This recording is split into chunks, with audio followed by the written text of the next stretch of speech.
ndaanaan la Idrissa Seck Idrissa Seck ndaanaan la moi j'adore Idrissa Seck donc ku si nekk dama lay jox sama avis donc kenn mënu ko suul comme ça Idrissa Seck quand même c'est Idrissa Seck c'était le numéro 2 en 2019 hein.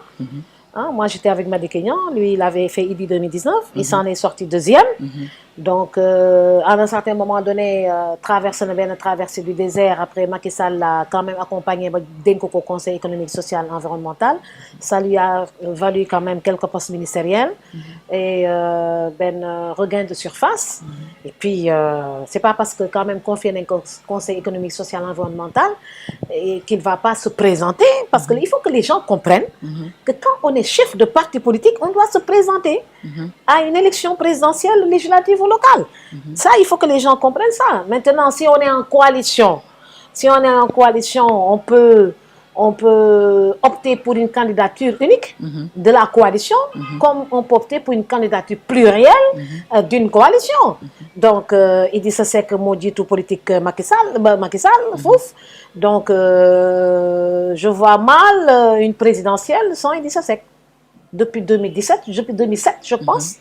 Depuis 2007, hein. Mi ngi nekk candidat 2007, après 2012, après depuis 2019. Donc, il gère Rewmi, donc élection présidentielle su ñëwee. Donc, il doit être candidat. Après, bon, il va se retrouver au deuxième tour avec qui il veut. Hein? Donc, c'est comme ça. Il faut avoir une mentalité démocratique. Une mentalité démocratique, une mentalité d'État et une mentalité d'homme politique tout simplement. Et comprendre et la tolérance quoi.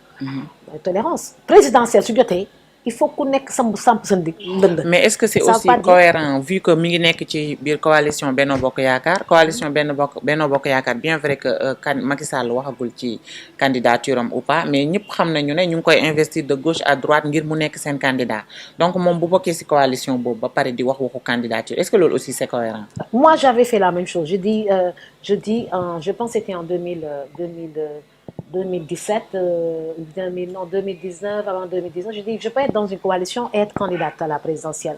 Am na ñoo xam ne leen ma ko mën a comprendre, ñoo xam ne ko mën a comprendre. J'ai dit allié et candidate. À l'époque, j'ai dit allié et candidate. Ah oui, donc il est allié et candidat. Donc on respecte sa décision. Donc Macky Sall, on verra s'il a apparemment yabul Idrissa Seck Macky Sall. Il a un grand respect pour Idrissa Seck. Su nekkoon su am woon esprit de tolérance folli woon nag conseil économique et social environnemental, mais là je vois qu'il est en train de tolérer et de voir jusqu'où ça peut aller cette histoire d'alliance. Mais écoute, c'est allié et candidat. Moi je comprends ça. Moi je comprends ça et je tolère ça et j'accepte ça. Donc le président Macky Sall peut être candidat, lui également en tant que patron de Rewmi, il peut être candidat et ils vont se retrouver au second tour. Voilà, donc loolu dara ne aussi am ñoo xam ne nag mënuñu tolérer loolu. dañuy yàkkamti ne na delloo poste conseil économique social environnemental, mais poste boobu ñoom rek moomuñu ko. C'est l'argent du contribuable, c'est l'argent de tous les Sénégalais. Donc le gouvernement appartient à tout le monde. Donc il faut être vraiment tolérant pour diriger un pays et tolérer le comportement de ses alliés. Donc tu peux avoir un allié grosse tête. Alors ñu gis ki nga xam ne moom mooy mentoram ci politique muy Ablaye Wade, gis nañu Idi li mu wax keroog yëpp daanaka ñu bëri wala la majeure partie des Sénégalais rafetlu wuñu ko ci koo xam ne moo ko joxoon poste premier ministre, moo ko joxoon yenn poste yi moom moo tax politiquement Idi Sénégalais yi xam ko muy Abdoulaye Wade. Bon mu manqué ko de respect carrément devant ñëpp ñu ngi koy dégg Sénégalais yëpp. En disant quoi? Genre wax na ci la nga xamante ne moo xewoon seen diggante en 2011 seen politique seen chemin politique ñoom ñaar yëpp wax na ci ay wax yoo xam ne nekkul wax yoo xam ne wax yu nit ñi rafetlu la, parce que génnee na ay yenn secret yoo xamante ne nii mënoon na ñàkk. wax na ci Karim ay dafa ñëwoon sama bureau ma dàq ko, ay wax na daal ay wax yu bëri, génnee na ay secret yu bëri ci digganteem ak Ablaye Wade. Est-ce que yoon la tamit waxu biir nekk la juum wax ko ci kaw noonu foofu defe naa erreur la def quand même. Parce que même su fekkee dafa nekk en froid ou bien nekkoon en froid avec le président Ablaye Wade papam la. Foofu moom je suis pas d'accord avec lui hein. Donc le président Ablaye Wade mérite un grand respect. Après tout suñu maam la ñun ñëpp. su nekkulee papa ñenn ñi ñun suñu maam la donc vraiment defar nag bokk suñu defar Idrissa Seck. kon Idrissa Seck warul naagu ba wane que daa jéppi Ablaye Wade ak Karim Wade te loolu la wane keroog te loolu mu nekk erreur bu mag a mag parce que waru leen jéppi te haine bi nga xam ne parfois da nga koy sentir si waxam envers Ablaye Wade ak Karim vraiment waroon na sëy nag surtout waaw waroon na sëy nag parce que léegi ñëpp mag nañu dem na Bidia weex na taal man weex naa taal ñëpp weex nañu taal quand même on est en 2023 quoi je pense soo meree nit à un certain moment donné di nga giif non foofu nag vraiment d'accord ma si moom quoi foofu d'accord ma si moom parce que Ablaye Wade papam la et que tëjoon na ko gaa moom parce que ku la tëj kaso bon da nga koy mere mais jot nañu jubóo ba mu dem fekki ko donc lan moo fi jaar quand même autant de montrer autant de haine quoi donc de haine vis-à-vis de son mentor et son fils c'est son fils biologique donc waru ko mere parce que c'est son fils biologique Karim Wade ba àddina tukki c'est le fils biologique de Ablaye Wade ko gis physiquement xam ne doomu Ablaye Wade la voilà moom il est grand il est beau il est voilà gentleman la quoi donc moom dak yàlla daka nattu dama nekk ndaamal Kajoor donc gàtt mais am na tamit feeling am ku si nekk am na sa feeling quoi kon li nga mel rek na ngeen accepter ni nga mel et puis voilà donc Karim c'est le fils d'Ablaye Wade biologique voilà donc il y a une grande différence quand même alors dañuy ñëw si ki nga xam ne mooy la personne de Ndella Madior et la politique ñu ngi jëm ay échéances. je suis candidate à la présidentielle je l'ai dit. si ban coalition wala si ban parti sama bopp ngay man demee xam nga man damaa diñ Ndella Madior surtout Bour Sine naa nag vraiment dama diñ de te man naan duma gis nga lu Aminata Touré mun man mënuma ko critiquer Ousmane Sonko après dem seeti ko man mënuma ko critiqué wu ma Ousmane Sonko de dama wax Yewwi ak Wallu ñu ànd ba mu leen waxee ñu ànd ñu yéex maa tontu lu ñu def yëpp sama gémmiñ bii la jógee li ñu def yëpp laa wax Déthié Fall xam na ko sama gémmiñ bii la jógee parce que bu mu leen koy wax da ngeen ne loolu c'est pas possible parce que échoué woon nañu si local yi ma ne leen ku gën a fort rek jiite département si gémmiñ bii la jógee ñu dem ba si biir wóoluwuñ ma man de kenn wóoluwuma te dama xamul lu ma leen def kenn si ñoom wóoluwuma kenn xamul li lan la pour ñoom Macky Sall laay liggéeyam ñoom dañu jàpp ne da nga bëgg a dugg si ñoom pour infiltrer leen billaahi kenn musta gis yi soo nee Ndella Madior ñu ne Macky Sall la àndal kon mën nañ ne loolu mooy expliquer le fait que barki démb bi ñuy monter seen F24 bu mag boobu noonu ñu gis ci coalition wala boog parti et mouvement yi nga xam ne ci opposition bi lañ nekk yëpp gis nañ leen fa mais gisuñu fa Ndella Madior. waaw gisuñu fa Ndella Madior parce que dama ne ñi nga xam ne dañ ma doon rejeter ba ànduma ak ñoom ci législative yi lan moo fi xew ci diggante ban changement moo fi jot a am ba nar a ànd si benn plateforme boo xam ne moi je trouve que c'est une bonne plateforme mais encore une autre perte de temps 2019 tu te rappelles il y avait un avocat maa ngi fàttali bi maître Adama maître qui avait créé une grande plateforme pour sécuriser le vote maa ngi fàttali bi c'est important par contre c'est un avocat qui n'a pas de parti politique qui est dans la fonction dans l'espace comme on dit des noms politiques là, comment on les appelle, société civile. Voilà, maître Adama là, il est grand là, c'est un grand avocat. Moi, créé une plateforme en 2019, ñëpp bokk ci, mais à la fin après dañ ko beddi, teg fene.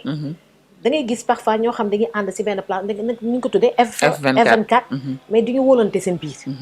Dañuy ànd nii ci circonstance pour dire non à un troisième mandat. Et après te duñu ànd quoi duñu ànd sincèrement quoi voilà man bon ça m'avait échappé quand même et que même su ma xamoon date bi c'était le dimanche je crois c'était le dimanche c'est dimanche passé